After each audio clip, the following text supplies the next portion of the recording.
Welcome to the web series, The Hero's Call, where champions of safety and justice in the community are profiled. The series is co-hosted by attorney Mark Diller and his colleague, Dr. John Naranja. Dr. John is both an attorney and a doctor.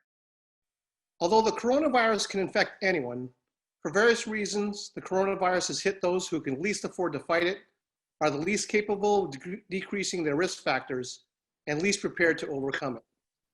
In that context, today we are speaking with Leonard Lee, a Boston Parks and Recreation Commission member with a background in public health. Welcome, Leonard. Thank you. Thank you. Leonard, can you give us a little bit of a background of who you are and your training? Well, Boston born and raised. Grew up in Roxbury, Dorchester, and Mattapan.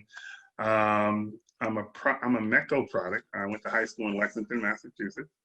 And I've been very, very blessed to have some pretty interesting and dynamic jobs in my career. Currently, I'm the general manager and curator of Melnia Cass Recreational Complex and the Diller Thomas House, Roxbury Heritage State Park in Roxbury, Mass. In the middle of my career, I was Deputy Commissioner of Public Health for the state of Connecticut. I did that for a little bit and came back home to work for the Department of Public Health. So we do know that there's data out there that shows that Black and the African American community, as well as the Latino community, have been disproportionately affected by coronavirus. Can you give us some of your thoughts on that, given your background? Well, you're 100% right there. Because of pre-existing conditions, i.e. high blood pressure, diabetes, different types of cancer, infant mortality, it runs much higher in African American and Latinos than it does in other folks. Are there also less opportunities to maybe work remotely or work from home in these communities as well? Oh, totally, because a lot of those jobs are service industry jobs, and you can't do them from a computer. You have to be there, i.e. working in supermarkets, factories, working on transit system, driving cabs or Ubers, fast food places, stuff like that. You can't do that. And a lot of folks, especially African American and Latino, that's a large portion of their employment. Leonard, can you talk a little bit about masking the community, something that you've been involved with? Well, it's interesting. I've been actively involved in doing a lot of different things, and I just remember when this thing hit, I was sitting in my chair, and of course everything shut down, including my employment, and we were working from home. And I had a thought: what can I do? You know, I'm not a doctor. I'm not an epidemiologist. What can I do? And I thought of being proactive and saying, like, if everyone wore masks, that would be dropped in terms of people having to go to the hospital. So I went on Facebook. I noticed I had 2,000 friends, and I said, if I can get 2,000 friends to stop drinking coffee for one day and give me that $5, I could raise $20,000. So I just went on Facebook, went on a fundraising page and put on there, I told my story. Next thing I know, $15,000, $20,000 later, I'm giving out 30 to 40,000 masks. We were giving them out on the corners of major thoroughfares like Nubian Square, Fields Corner, Mattapan Square, all the different squares, just going around passing them out to people. And the response was amazing. People were like, do we have to pay for these? I said, no. My philosophy is real simple. A mask should be like breathing. So therefore, everyone should have access to a mask. Now, where did you get these masks from? During that time, that was in the beginning. So a lot of people, masks were like gold, and you couldn't get them. So I connected with this young lady who happened to run a Vietnamese shop in Dorchester, and she had a case of masks. And she sold me the case of masks for it was like $1 a mask. It was 2,000 masks. And I bought them. And then the word got out that I was looking for masks. And then I connected with this organization, this company that been buying masks for hospitals. And then they connected with me and they sold me the mask for 70 cents. And then the more information I get out there, more people start coming to me and say, hey, Leonard, I know somebody who's doing this. You're giving it away free? Okay, I know somebody doing this. So the next thing I know, people start just reaching out to me. And interesting, I mentioned earlier, I went to high school in Lexington. On my Facebook page, a friend of mine from Lexington, she Deborah White, she now lives in Newton, in Wellesley. She saw it and she said, oh my God, we're sewing masks out here. And so she contacted me and said, hey, Leonard, listen, I see what you're doing. Can we get involved? And that partnership it's just been amazing. They probably a little over, probably about 5,000 masks to date. Handmade masks with filters in them. Amazing, amazing. And they're called Sewing COVID, Needham, Wellesley, Newton, and Dedham. And these ladies, it's just a group of ladies who donated fabric and they just sit around and making masks. And it was just, it really started to show the humanity of people. It wasn't black, white, purple, green. It was the need of the people. And just to see folks who have no direct connection to Roxbury, Dorchester, Mattapan, or the urban centers, to have caring hearts that they would come and donate, make these masks and donate to the people who live in that community has been amazing. Now you mentioned you've been going to the different neighborhoods in the area and different communities, and I was reading about how you said you had mentioned there was a long line of cars when you were passing out some masks. Yeah. Can you describe what happened there? Well, it just was interesting because at first people thought we were begging for change.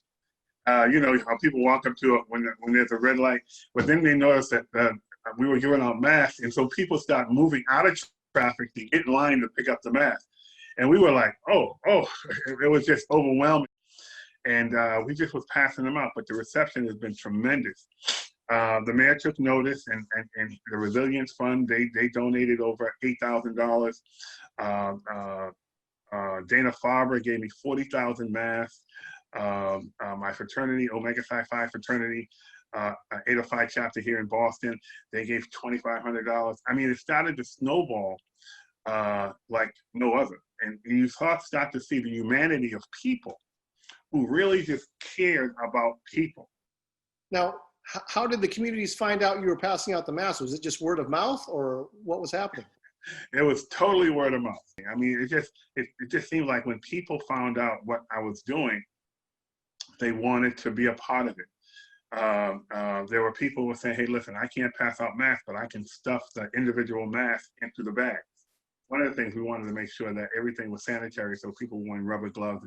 We would package them. We would take a mask like this and package them in a baggie and then distress them out. And we also gave out hand sanitizer. So it was just the people. I had people who were opening up 5,000, 10,000 boxes and then putting them individually in plastic bags all day. And there was no compensation. There was nothing. They just wanted to be a part of this movement. That's amazing.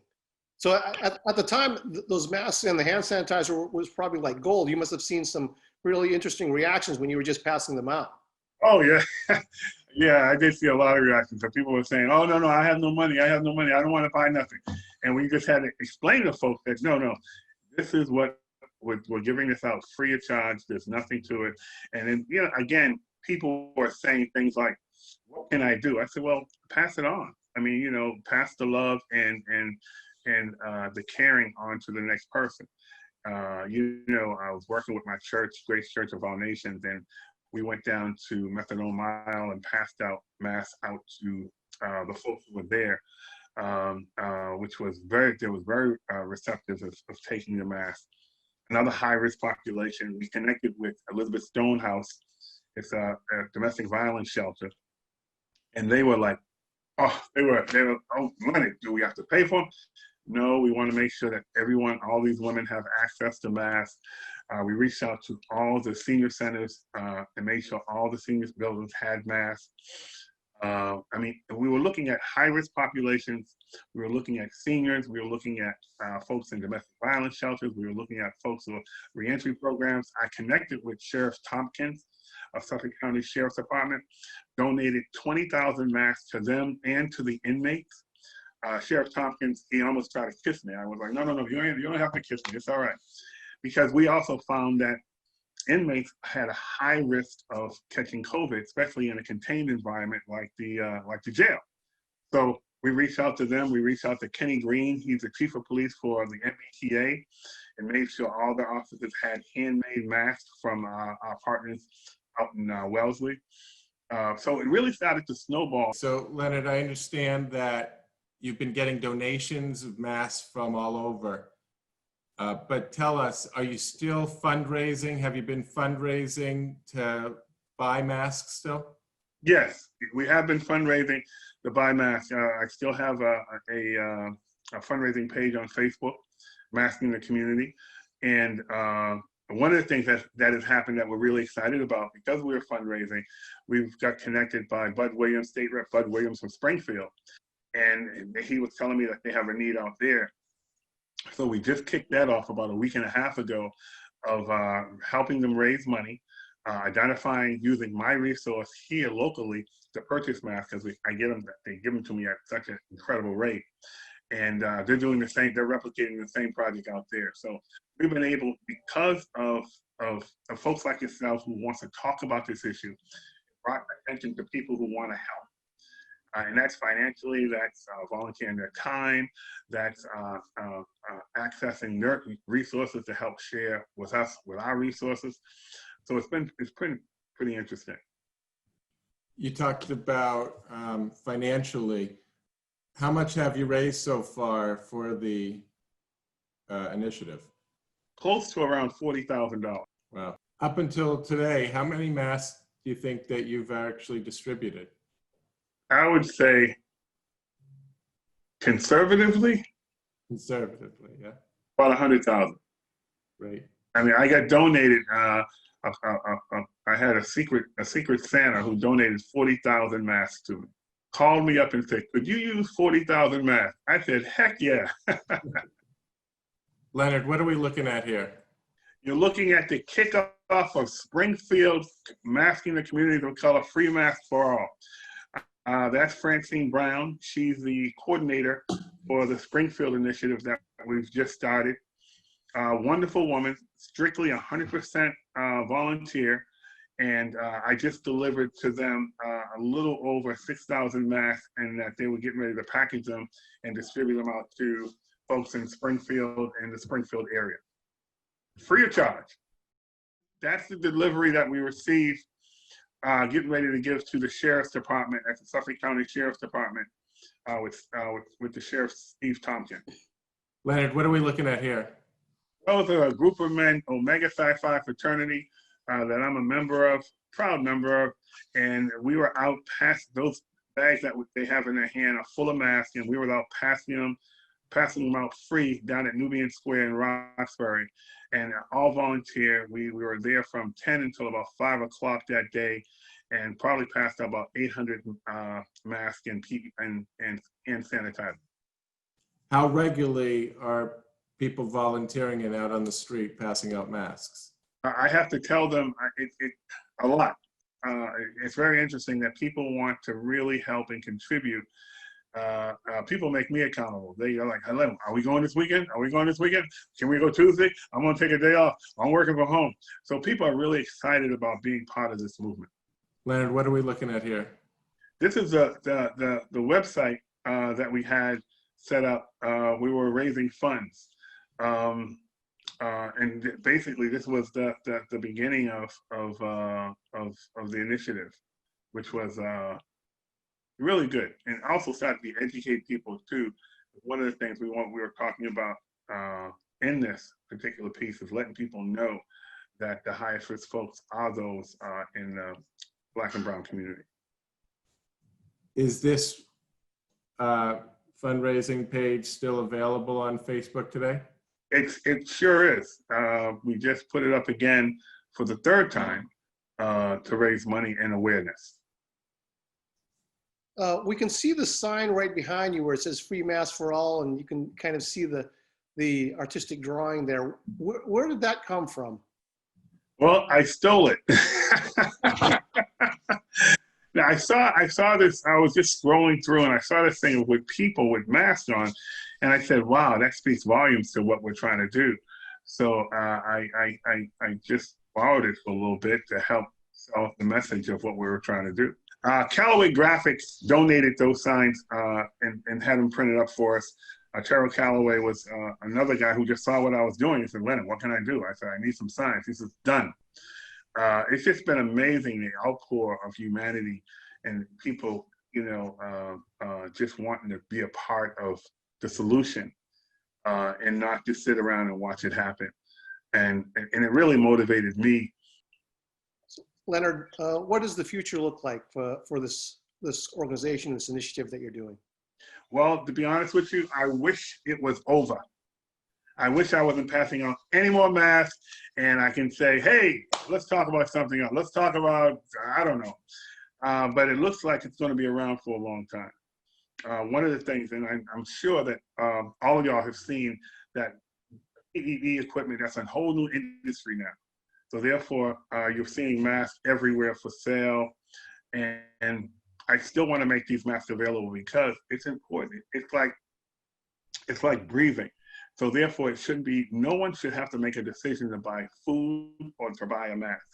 And so I want to try to make masks available as breathing fresh air, because it becomes really, really important that this pandemic, there shouldn't be barriers put up so that someone would say, "Well, I couldn't get access to a mask," for whatever reason. Now, if people want to help you in this, in these goals and the initiatives that you're doing, how would they do that? Well, they can go on my Facebook page. They can contact me through you guys in terms of my email, and come on board.